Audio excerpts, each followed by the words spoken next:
ఇది సువర్ణరేఖ పెట్టి చెట్టు పెట్టి ఇంచుమించు ఒక 5 ఇయర్స్ 6 ఇయర్స్ 5 ఇయర్స్ అవుతుంది అనుకోండి. ఫస్ట్ థర్డ్ ఇయర్లో ఒక మూడు కాయలు కాసింది.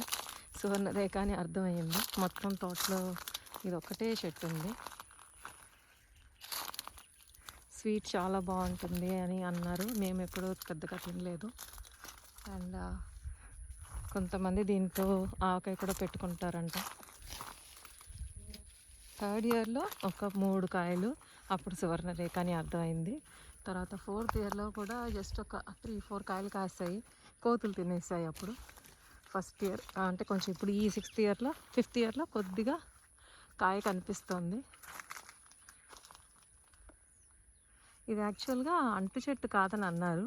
ఒక అతన్ని మేము పిలిపించి మాట్లాడితే నర్సరీలో వాళ్ళు ఏమన్నారంటే ఇది అంటు చెట్టు కాదు, విత్తనంతో వచ్చింది అని. సో వెంటనే రాకపోవచ్చు కాయలు అని. మేబీ అందుకే 5th ఇయర్లో కొద్దిగా కాపు కనిపిస్తుంది.